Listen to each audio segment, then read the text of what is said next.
I will share the screen.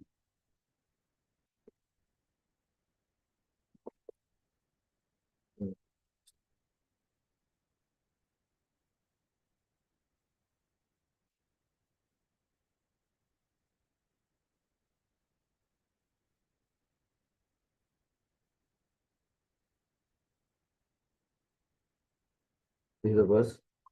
Buddhirjnanasammoha kshama satyam tamashamaha sukham dukkham bhavo abhavo bhayam cha bhayameva cha ahimsa samata tushtish tapodanam yasho yasha.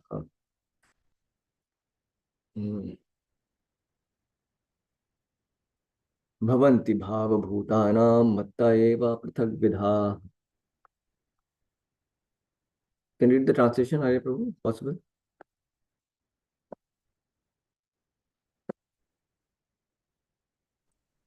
Hare Krishna. Intelligence, knowledge, freedom from doubt and delusion, forgiveness, truthfulness, self-control and calmness, pleasure and pain, birth, death, fear, fearlessness, nonviolence, equanimity, satisfaction, austerity, charity, fame, and infamy are created by me alone. Yeah.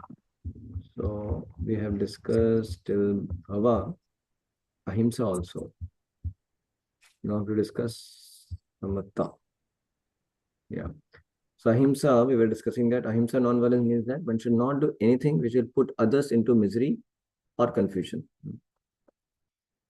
So one thing we can conclude is that any activity you do which is devoid of devotion will ultimately lead to some kind of misery and confusion only, because one will remain on the material platform. So only activity which is all auspicious is Krishna conscious activity. That's why Prabhupada says for the material activity that are promised by so many politicians, even though they may be trying to do some so-called good, sociologists, philanthropists, etc., do not produce very good results because the politicians, philanthropists have no transcendental vision. That means to bring real good and freedom from misery for oneself and for others, one has to act in Krishna consciousness. That's why all our relationships should be based on Krishna consciousness, should be centered around Krishna. All our dealing should be with the intention to please Krishna. So when we have Krishna conscious relationships, Krishna conscious dealings, Krishna centered dealings, then only we can have this kind of freedom from misery or confusion. Then only we are following ahimsa. So without having Krishna consciousness, then we are doing himsa. For example, the parents take care of the kids very nicely, but they don't give them Krishna consciousness. If the parents are not giving kids Krishna consciousness, then they actually have done violence to their kids actually, even though they may be very good parents from material perspective. Why violence? Because by that they won't remain, they will remain, the kids will remain in the banks of material existence only. And that way they will have so much of misery. But as parents, if they would have been Krishna conscious, then and they were responsible for their liberation. Parents are responsible for the liberation of their kids. That's what he said, Guru na sasya, Pita na sasya. So if they are being they would have been Krishna conscious and they would have given Krishna consciousness, probably then the kids would have just gone back to God. And they also would have got the facility for devotional service and they would have perfected their lives, you see. So that means ahimsa principle you can follow only when you are Krishna conscious. Otherwise, it's not possible. Yeah. And in general also we can apply this in a very plain language, that we should not do things in a way which unnecessarily creates others, which unnecessarily makes others miserable.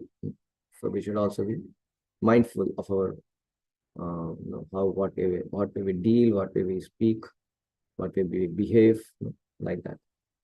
So we can be mindful of that as well, to be able to follow ahimsa principle in a more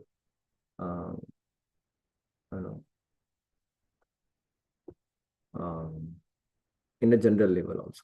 So material activity that are promised by so many that are done, so they do not know what is actually beneficial for human society. Ahimsa means that people should be trained in such a way that the full utilization of the human body can be achieved. The human body is meant for spiritual realization. So any movement or any commission do not further that end, commit violence on the human body. So that goal of going to Krishna and going back to Godhead, if that is not there, the spiritual goal is not there, then it is going to be then going to be himsa only. That which furthers the spiritual happiness of the people in general is called non-violence. Yes, so this is very clear, right?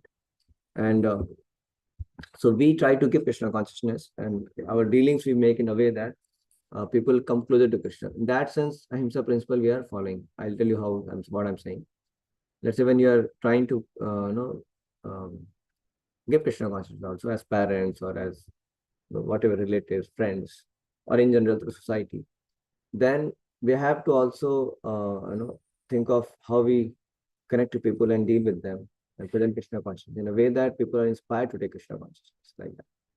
So in that sense, if you just make people miserable by our presentation, in the sense that when we are sometimes immaturely trying to preach Krishna consciousness, so that may repel people also, right? So ultimately it become violent. So sometimes just good behavior and a good conduct and dealing of a devotee also is very crucial for one to open his heart to take Krishna consciousness. So that way, um, in a plain way, when I said in a general way, when we say that one should not put others into misery or confusion, so eventually that will enable you to inject Krishna consciousness in their heart, because when they feel comfort, then they feel wonderful in the association of devotees with a presentation, then they can actually be open-hearted and they can take up Krishna consciousness also like that. Yes. But it does not mean that we compromise the philosophy and we dilute the philosophy, or we tell something else just to pamper them. Like Prabhupada said, I have not come here to pamper the Americans. Not like Prabhupada came and then, people actually were telling that, Prabhupada, if you can reduce productive principle to some extent, maybe you can reduce new illicit sex, can you remove that? So then you learn more followers. Prabhupada, I have not come here to impress the Americans. So no, Prabhupada, but they are miserable if you make them chant, they make them follow for it. No, but that is not the point. That's what we're not saying.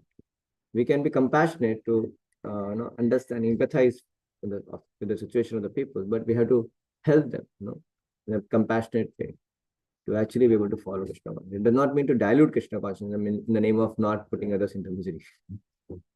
So that's not misery. That's actually the price which people have to pay. But we have to be empathetic and help people able to pay the price of following those principles, taking that austerity. Like that day, Niranjan Swami Maharaj was saying very nicely. He said that Prabhupada, the way he presented Krishna consciousness, the way he gave Krishna consciousness, we wanted to take up all that, whatever austerities of Krishna consciousness. Yesterday also I was making a beautiful point that how in Prabhupada's time we were so busy from morning to night, because Prabhupada said we were just so inspired like that. So yeah, so that's the point. So that does not, so I mean, just for the sake of clarity, it does not mean that we compromise. That is not what is being so told. When I'm saying at general level also we should be careful, because sometimes there may be people who become miserable and they don't want to listen to you because they're not just ready sometimes. But at the same time, devotee still tries to see how as compassionate as possible, as palatable as possible, as um, sweet as possible. One should try to give Krishna consciousness to others. But there will be time when people will not be pleased because they are unhappy that their self gratification is attacked by this philosophy of Krishna consciousness. So people sometimes may not like that. So that is a balance a devotee has to keep, that he cannot compromise. At the same time, he should try his best to present Krishna consciousness as nicely as possible, so that people are inspired to take it up. Okay. So samatha, equanimity, means freedom from attachment and aversion. To be very much attached or to be very much attached. I think we discussed this also. Tushti also we discussed, I think so.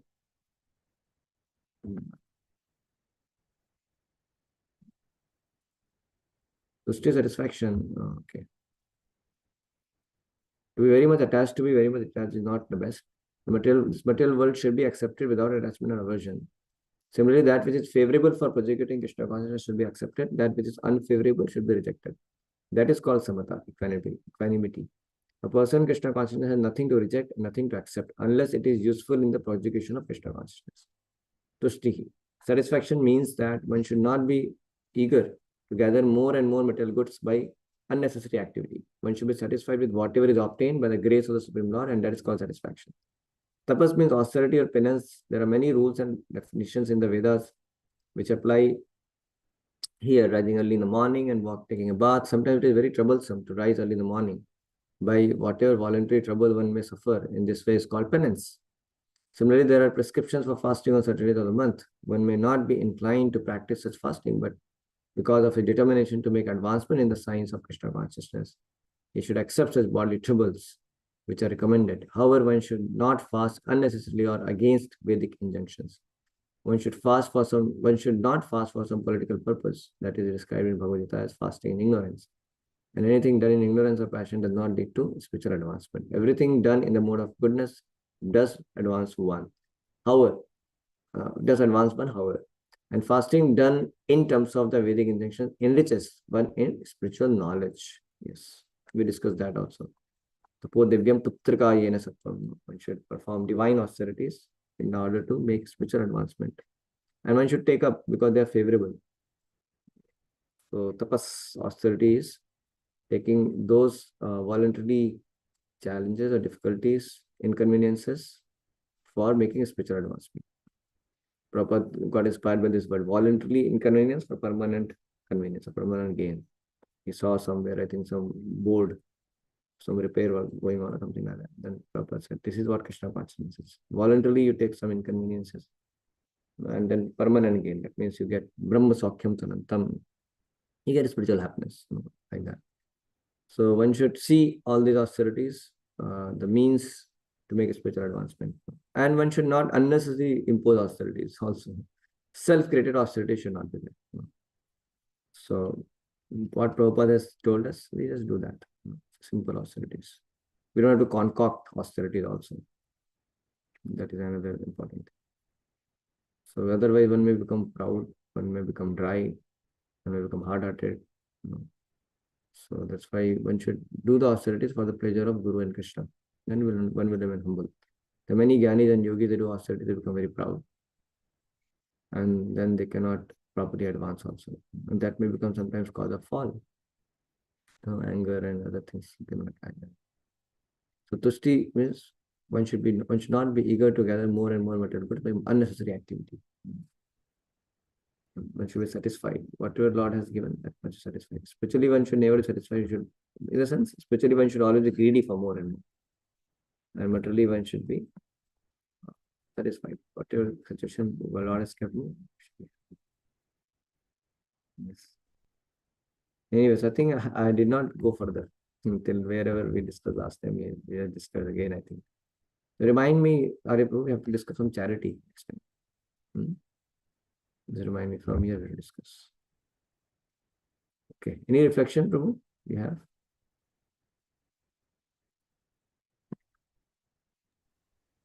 Hare Krishna Prabhu. Yes. Yeah, I know I like this verse a lot because it's like it teaches non-duality, and I think that that's like a trap that a lot of people get caught in. It's like we should be in touch with our emotions, but being so emotional that we are swayed by where our actions are like swayed by whether we're happy or sad, and this is something I learned when I was really young. Actually, my one of my baseball coaches taught it to me. He said that like when we're winning, you shouldn't be jumping for joy, and when we're losing, you shouldn't be sitting there like someone just died. You have to be neutral in all situations so that your mind will also react in the same way. So like you'll feel you won't be swayed by the emotions. You won't be swayed by outcomes. You won't be swayed by anything. You're consistently motivated, consistently moving throughout life without duality. Correct. Very nice, bro. Mhm. I like that example. Yeah. The coach what he told. So actions, you can also consciously keep yourself calm, composed, and then we should also think about how we can be equipoised in mind also. Yeah. So sometimes our mind becomes very aggrieved, and we are very quick to you know show our anger or frustration also. But yeah, we have to divide ourselves that this is how I should be. I should remain uh, equipoised. And also this phases come, no? That day Gaurang was saying seasonal changes. He was saying about it. So one should remain fixed in the duty. He was giving the example of Abhimanyu dying and our Ashwatthama. He did not die, but just got the news. Dronacharya became completely morose. Like that example he gave. You remember? Yes, yes. Yeah. So that also is a beautiful example. So both of them had surely turbulence, disturbance, but Arjuna, how he took it up, how he responded, he again got back to his duty, and he took up again. He remembered the section of Krishna, and he took up his uh, duties very heartily and went on. But Dronacharya, he just got broken, and that became the cause of his death as well. That's true. Thank you, Prabhu. Hare Krishna. Hare Krishna.